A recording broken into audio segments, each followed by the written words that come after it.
E essa igreja cresce de 11 pessoas para 6 milhões de pessoas. Essa primeira igreja é chamada de igreja de quê? De Éfeso. Depois de Éfeso, vem qual igreja? Qual igreja? Irmãos, olhem para mim aqui. Deixa a menina chorar, que isso é o louvor dela. A minha não incomoda. Presta atenção no seu irmão. 6 milhões de pessoas. O que acontece no Império Romano? Aquilo agradou eles? Não. Porque agora há um novo movimento que não agrada. Então o que Roma começa a fazer? No período de Esmirna. Começa o quê? Perseguir. Sabe o que Roma começou a fazer com Esmirna? Retirava de Esmirna os seus bens. E esse povo era o quê? Mortos aonde? Em arenas. Olhem para mim aqui, você tem filhos, tem esposa. A Letícia, ela agradeceu pela família dela, né? E aí a Letícia falou dos filhos dela. Naquela época, o Império Romano chegaria com uma arma e apontaria na cabeça da Letícia e falaria com ela assim: você vai continuar seguindo esse Cristo? Vou. E aí, não tinha arma, né? Era espada. Passava a fio de espada no pescoço do filho dela. São quantos filhos você tem? E aí, vinha o marido. Vai negar Jesus? Não. Passava a fio de espada. E depois chegava nela. Vai negar o seu Cristo? Não. Pergunto. Nós temos essa fé hoje? Hoje, se aconteceu, se um irmão pisar no meu carro, eu já saio da igreja. Ah, não vou lá mais não. Se é por causa do trabalho, não vou mais não. Quando Jesus faz a comparação entre Esmirna e Laodiceia, ele faz um contraponto, já prestou atenção? Porque ele fala para Esmirna assim: Esmirna, as pessoas dizem que você é pobre, porque Roma confiscou os seus bens, mas você é rico, porque o seu sangue é derramado multiplica. E aí quando ele olha para a Laodiceia, ele fala assim: vocês falam que é rico, mas falando para vocês são tão pobres que eu vejo no dentro de vocês. Irmãos, no período mais tranquilo da pregação do Evangelho, é o momento que a igreja está mais morna, como é apresentado na carta. Depois de Esmirna, vem qual igreja? Tiatira.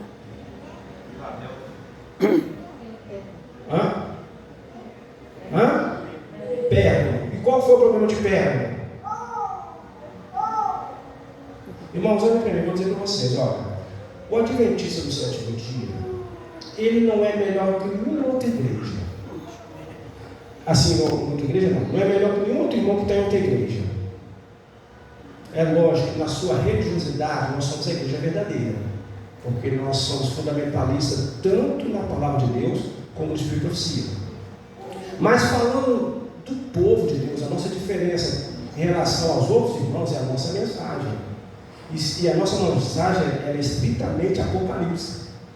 Se nós não sabemos que é Apocalipse, o negócio está muito do nosso lado. Então eu vou entender que vocês estão com vergonha de responder, por isso que vocês não estão respondendo. Mas isso aí você tem que saber de cor, porque isso é a história da nossa igreja. A nossa igreja é um movimento para a pregação desse livro que foi selado, depois foi ampliado por João, mas agora está sendo revelado. Pérgamo, qual foi a dificuldade de Pérgamo? Porque houve uma rachadura na igreja.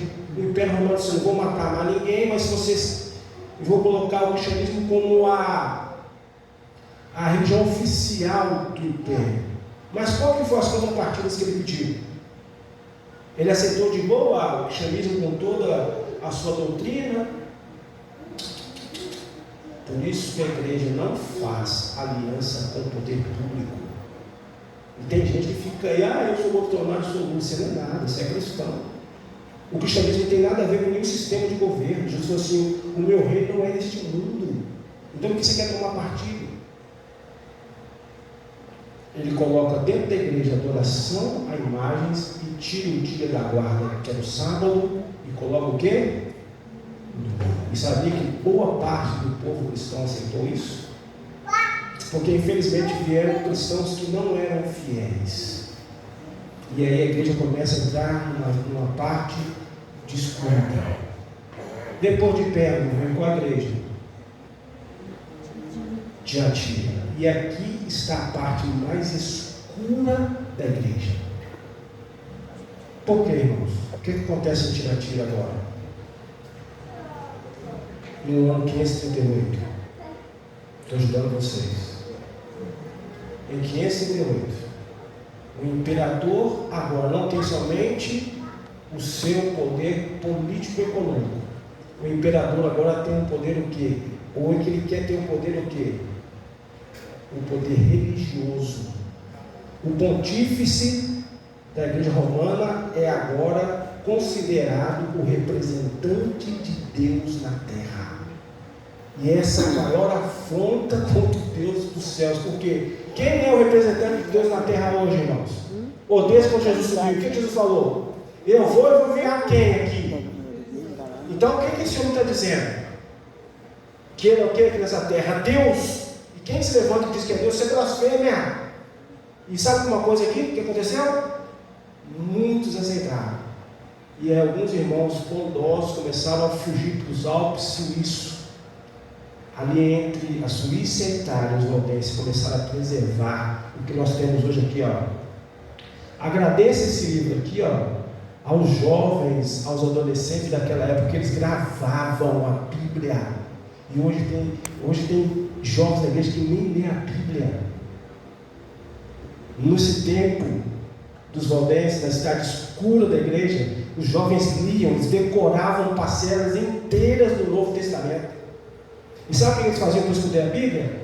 Naquela época as mulheres sabiam costurar, né? Que hoje é difícil. E eles costuravam os textos nas roupas deles. Porque quando eles andavam assim, para não serem pegos, eles colocavam parcelas da Bíblia. E hoje nós temos Bíblia a um montão e não lemos a Bíblia. E aí, seguindo mais ainda, nós chegamos em Sardes. E aí, Sardes também, a igreja romana vem com uma coisa diabólica. E o que ela vem em Sardes, irmãos? Indulgências. Comprar perdão. Olha a blasfêmia da igreja romana. Primeiro, troca o dia de guarda do Senhor. Coloca ídolos dentro da igreja de Deus. Depois, o pontífice diz: eu sou representante de Deus aqui na terra. E agora em Sardes ele diz assim: eu ofereço perdão a vocês. Fizeram da igreja de Deus o quê? O comércio. E agora, nesse período escuro, o que Deus faz? Começa a levantar os seus reformadores. Quem é o primeiro que disse assim, quando foi queimado em praça pública, o que ele disse? O cara, quando estava colocando fogo atrás, o que ele falou? Pode colocar na frente, porque se eu tivesse com medo da fogueira, eu não estaria aqui. Eu pergunto, irmãos, nós estamos preparados para enfrentar tamanha oposição? Ele levanta como reformador, e aí chega uma pessoa que reforma, que levanta e é conhecido como o reformador principal. Quem é ele? Lutero. E o que ele fez que impactou tanto? Ele escreveu o quê? As 95 teses contra o quê? As indulgências. Para vocês que estão indo aqui, para vocês ficam mais fáceis, né? Mais fácil, né?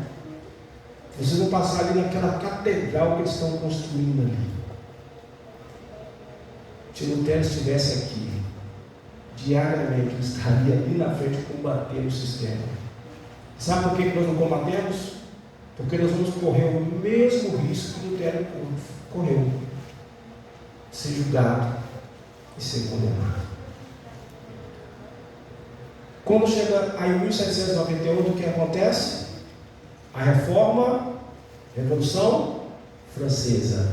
E aí inicia um período áureo na nossa igreja que é chamado de quê? É chamado de quê essa igreja? O que aconteceu em Filadélfia?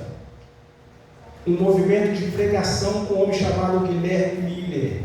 E esse homem começa a pregar uma mensagem que foi mal interpretada, mas ele consegue atingir todo um planeta com essa mensagem. E aí no dia 22 de outubro de 1844, um grupo Um grande grupo ficou esperando quem? O nosso Salvador. E bom que ele não veio, né, irmãos? Amém? Amém? Por que amém? Hã? É lógico, gente, amém, vai. Oportunidade que nasceu, senão não ia ver Jesus. Ele prega e Jesus não volta. Aí surge o quê? Alguém passa no milharal e vê uma visão. O que ele viu nessa visão? No milharal? Santuário. O que está acontecendo no santuário? Jesus sai da onde? E quando ele passa para o Santíssimo, o que ele começa a fazer? Julgamento. Como é que funciona esse julgamento? Quem são as testemunhas? Nós estamos vendo julgamento, você sabe disso, né? Primeiro, deixa eu perguntar, quem é que está sendo julgado? Nós. Quem está lá fora para julgar? E qual que é a condenação dele? O que diz Marcos 16:16? Quem crê e for batizado será o quê? E quem não crê? Qual que é a nossa mensagem para eles? Olha, vocês estão perdidos. Agora nós estamos aqui dentro. Vamos voltar aqui. Nós somos os réus. Quem são as testemunhas? Os anjos. Muito bem, irmão. Quem é o júri? Tem um júri. Quem é o júri, gente? Hã? Tudo bem, júri. Porque Satanás levanta no céu e diz assim: é impossível guardar a lei de Deus. Deus não é bom. Então Jesus veio para quê? Vindicar o caráter de Deus. Os outros mundos estão observando a maneira pelo qual Deus nos trata. Então os outros mundos não caíram, então são um júri. Porque Satanás levantou no universo e disse: Deus não é bom. Jesus vem: Deus é bom, olhem para mim. Agora vamos lá. Quem é o promotor? Oferece a denúncia todo dia. O seu demônio vai lá e fala: ó, você aqui, ó, fez isso. E aí? Agora vem a graça. Quem é o advogado de defesa? Pergunta, ele perde. Então, se você não for para o céu, é culpa de quem? Minha. Agora vem a graça mais ainda. Quem é o juiz? Ele é parcial? Ou jura com justiça? Se ele falou que o sangue dele liberta, o sangue dele vai libertar sim. Se você não for para o céu, a culpa é sua, a culpa é minha. Irmãos, eu tenho que terminar, e aí no sábado a gente termina. Esses sermões são muitas informações. Mas volte a Apocalipse, para a gente terminar aqui às 9. Para a gente tomar uma decisão. Essa decisão nós vamos tomar hoje, mas vamos tomar sábado também. Jesus, o sábado eu continuo explicando os outros detalhes dessa mensagem à Laodiceia. Laodiceia quer dizer o povo do juízo. E aí Jesus ele faz um conselho para nós, ele diz assim: olha, eis que estou à porta e bato. Quando é que Jesus bate a porta do seu e do meu coração? Todo dia. Que hora? Falando o que conosco? Como é que é esse bater no coração? De estar assim, aqui, como é que ele bate ao coração? É quando ele diz assim: que hora que você vai tirar tempo para falar comigo? Tem gente que gasta 1 hora no WhatsApp com outras pessoas, mas não consegue falar 5 minutos de oração com Deus. Será que essa pessoa está se preparando para encontrar com Jesus? Tem gente que lê de tudo na internet, mas não passa 10 minutos para ler a lição de Sabatina, que é a coisa mais rápida que tem para ler. Irmãos, só vai entrar no céu quem tiver comunhão com Cristo. Jesus não vai levar para o céu desconhecidos. Então, o que eu quero propor para vocês nesse momento que eu tenho vivido? Ofereça para Deus o dízimo do seu tempo, diariamente. Como assim, pastor? 2 horas e 30 minutos do seu tempo. Jesus disse: buscai em primeiro lugar o meu reino, e as coisas que você precisa eu vou dar. Mas isso não tem sido uma verdade dentro da igreja. Nós recebemos semanalmente de Deus 168 horas. E tem gente que vem na igreja, se vir as 3 vezes na igreja, vai passar 5 horas, ainda acha muito, se o culto for até meio-dia. Então 168 menos 5 soma 163 horas. O que você está fazendo com essas 163 horas? Você tem buscado a Deus em primeiro lugar?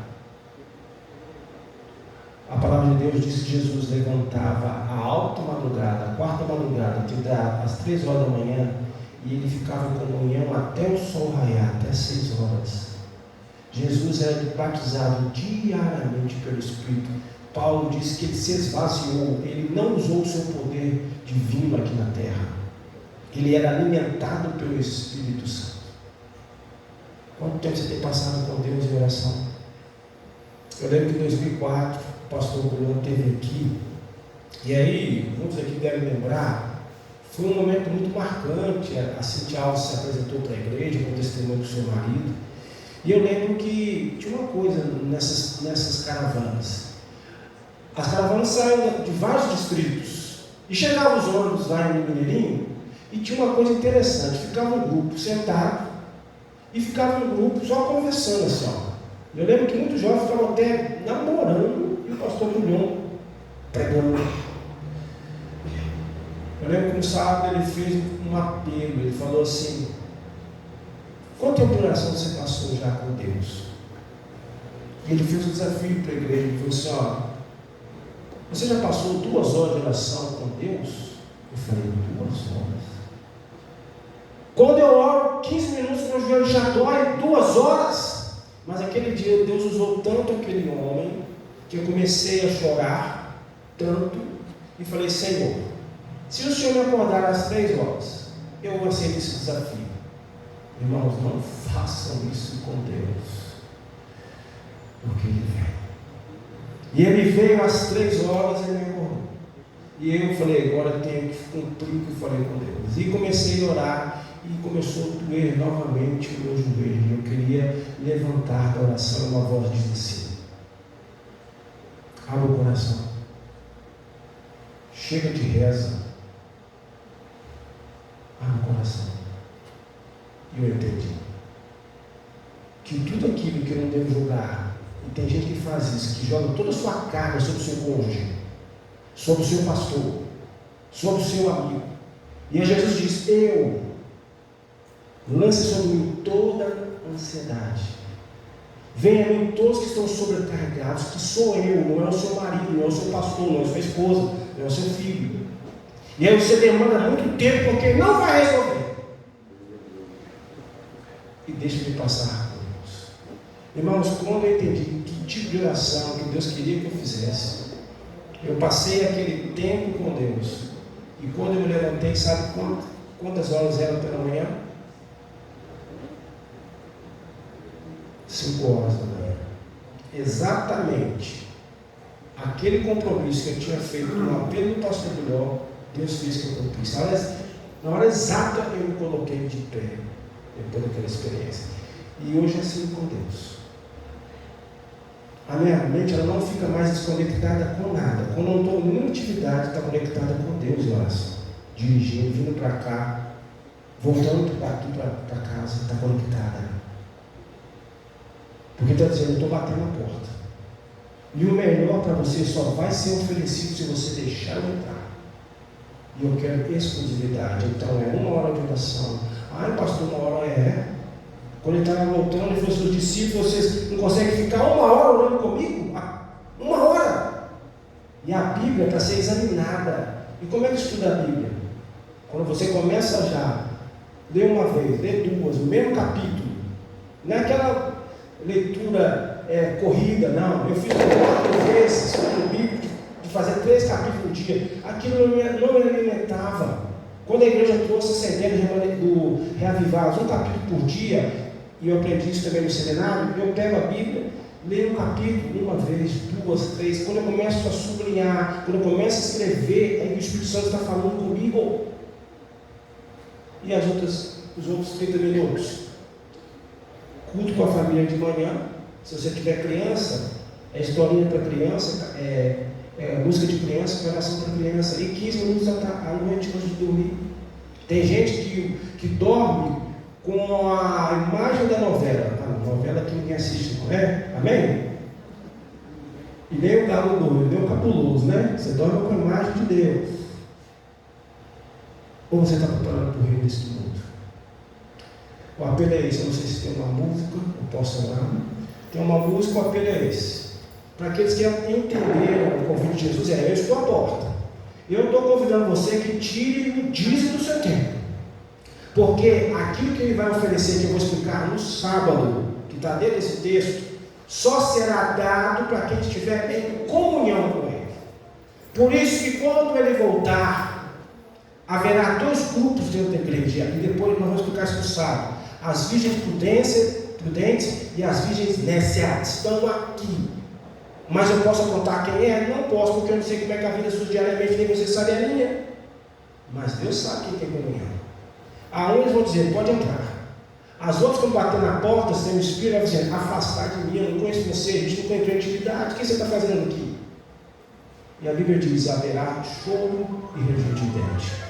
Mas, pode vir cantar, meu amigo, o apelo é, ao vencedor, dar-lhe sentar no meu trono. Sabe, eu vou explicar o que é esse trono. Ele canta. Se você quer oferecer o dízimo do seu tempo para Deus, não é fácil, né? Eu vou dizer para vocês têm sua agenda, muitos trabalham em Belo Horizonte. Pastor, vou ter que dormir mais cedo. Vai, para acordar mais cedo para falar com Jesus. Ou você escolhe a novela e futebol, ou você escolhe Jesus. Não dá para servir 2 senhores. Só que um promete vida eterna, o outro, você já sabe, né?